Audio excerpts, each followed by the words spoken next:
బనకచెర్లపై తెలంగాణ నేతల మధ్య మాటల యుద్ధం నడుస్తోంది. గోదావరి జలాలను ఏపీ అక్రమంగా తరలించుకుపోతుంటే చూస్తూ ఊరుకోబోమని బీఆర్ఎస్ స్పష్టం చేసింది. అయితే రెండు రాష్ట్రాల సీఎంలు సమావేశమై జల వివాదాలను పరిష్కరించుకుంటే తప్పేంటని బీజేపీ అంటోంది. ఏ అనుమతి లేకుండా ఒక్క అనుమతి ఉందా? గోదావరి రివర్ మేనేజ్మెంట్ బోర్డు అనుమతి ఉందా? బనకచెర్లకి పోలవరం ప్రాజెక్ట్ అథారిటీ అనుమతి ఉందా? సెంట్రల్ వాటర్ కమిషన్ అనుమతి ఉందా? అపెక్స్ కౌన్సిల్ అనుమతి ఉందా? ఏ అనుమతి లేకపోయినా నేను కట్టుకుంటా, ఎందుకంటే రేవంత్ రెడ్డి జుట్టు నా చేతుల్లో ఉంది, మోడీ జుట్టు నా చేతుల్లో ఉంది అని ఎవరు అనుకున్నా తెలంగాణ ప్రయోజనాల విషయంలో ఇంకెవరన్నా రాజీ పడవచ్చు, ఇంకెవరన్నా చీకటి మంత్రాంగాలు చేయొచ్చు, కానీ మేము మాత్రం చేయం. మేము ఆంధ్ర ప్రజలకు వ్యతిరేకం కాదు. మీ శిష్యుడు తాకట్టు పెడతాడేమో తెలంగాణ ప్రయోజనాలు, కానీ కేసీఆర్ నాయకత్వంలోని మేమెవరం కూడా తెలంగాణ ప్రయోజనాల విషయంలో, రైతాంగ ప్రయోజనాల విషయంలో రాజీ పడం. తప్పకుండా ఈ విషయంలో కేంద్ర ప్రభుత్వాన్ని కూడా నిలదీస్తాం. రేవంత్ రెడ్డి తప్పు చేస్తే మరొక ఉద్యమాన్ని కూడా అవసరమైతే తీసుకుంటామని చెబుతూ కేసీఆర్ ఒక జగన్మోహన్ రెడ్డి గారిని ఆ రోజు ముఖ్యమంత్రిగా ఉన్నప్పటి జగన్మోహన్ రెడ్డి గారిని పిలిచి ప్రగతి భవన్ లో ఏ రకంగా గోదావరి నీళ్లు కృష్ణాకు తరలించాలని ఇంజనీర్లు కాదు కేసీఆర్ గారే స్వయంగా మైక్ పట్టుకొని, మీకు తెలుసు కదా మన ముఖ్యమంత్రి గారు మరి అపరిచితుల్లాగా అన్ని చేస్తాడు. అంటే పాత ముఖ్యమంత్రి అపరిచితుల్లాగా అన్ని, ఇంజనీర్ ఆయన్ని, అడ్మినిస్ట్రేటర్ ఆయన్ని, సైంటిస్ట్ ఆయన్ని, మేధావి ఆయన్ని.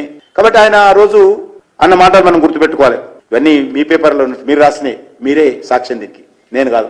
మరి ఈ రోజు మీటింగ్ పెడితే మీటింగ్ ఎట్లా పెడతారు? సెంట్రల్ గవర్నమెంట్ ఎట్లా పిలిచింది మీటింగ్? తెలంగాణ గవర్నమెంట్ ఉత్తరం రాసింది. చంద్రబాబు నాయుడు గారు ముందుకెళ్తున్నట్టుగా అనిపిస్తుంది మాకు టీవీలలో పేపర్లలో వార్తలు చూస్తే. ఈ విషయంలో మీరు జోక్యం చేసుకోండి. కలిసిన తర్వాత వారు మీటింగ్ పెట్టారు, రెండు ముఖ్యమంత్రులు పెట్టుకొని మాట్లాడుతున్నారు. అది కూడా మీరు వద్దంటే ఎట్లా? ఇవాళ ఇరు రాష్ట్రాలు సొంత ఎజెండాతో పోయిన తర్వాత అది గంటల్లో 2 గంటల్లో ఒక్కరోజు చర్చించేది కాదు.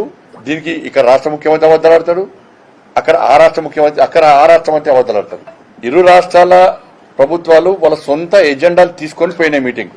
వాళ్ళ ఎజెండాల మీద చర్చించడానికి 1-2 గంటల సమయము, ఒక్కరోజు సమయము, 2 రోజుల సమయం సరిపోదు.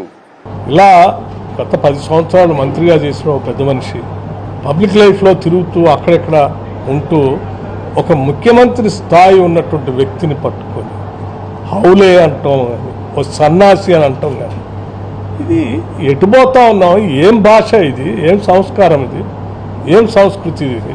మనం రోల్ మోడల్గా ఉండాల్సినటువంటి ఈ స్థాయి దిగజారిపోయి ఒక రాష్ట్ర ప్రజల చేత ఎన్నుకోబడినటువంటి ప్రభుత్వానికి సంబంధించిన రాష్ట్ర ముఖ్యమంత్రిని పట్టుకొని హౌలే అని, సన్నాసి అని మాట్లాడటం ఏం నేర్పాలనుకుంటున్నారు మీరు? ఎడి తీసిపోదాం అనుకుంటున్నారు.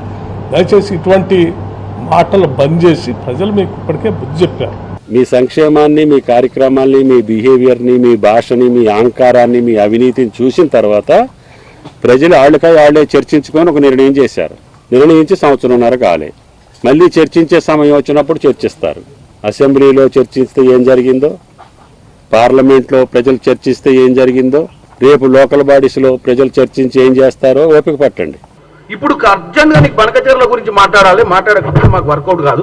మేము ఎట్లా తెలంగాణ ప్రజల్ని తప్పుదో పట్టియాలి, మళ్ళా తెలంగాణ ఆంధ్ర సెంటిమెంట్ ఎట్లా రేజ్ చేయాలి? ఎట్టి పరిస్థితుల్లో మనం ఇదే మంచి అవకాశం, మనకు ఆల్రెడీ గుర్తున్నా వచ్చింది మొన్ననే పార్లమెంట్ ఎన్నికలలో. ఎట్టి పరిస్థితుల్లో రివ్యామ్ చేసుకోవాలి పార్టీ అంటే డెఫినెట్ గా మనం తెలంగాణ ప్రజల్ని మళ్ళీ పాత సెంటిమెంట్ రైట్ గుంజి ఇక మనం కథం పట్టించేసి ఇక వీళ్ళు కొట్టుకుంటారని చెప్పి ఇక ఒకటే వాళ్ళిద్దరు గురు శిష్యులు, ఆ గురువుకి దక్షిణ, ఇది అది అని చెప్పి స్క్రీన్ ప్లే డైరెక్షన్ అంతా వీళ్ళే. 100 సీట్లు రాబో రోజుల్లో గెలుస్తామని చెప్పిన పకటి కళ్ళగంటున్నాడు. ఫామ్ హౌస్ లో కూర్చోండి తండ్రి, గెస్ట్ హౌస్ లో కూర్చోండి కొడుకు. ఇప్పటికే ఈ 100లో ఒకటి తర్వాత వచ్చే 2 సున్నాలు మీకు వచ్చినాయి. ఇక రాబో స్థానిక సంస్థల ఎన్నికల్లో ప్రజలు మీకు తగిన రీతిలో సమానం చెప్పేటువంటి సందర్భం రాబోతా ఉంది. ఇలాంటి పెడుసు మాటలు మానుకోమంటున్నాం. ఈరోజు మేము కూడా మాట్లాడచ్చు.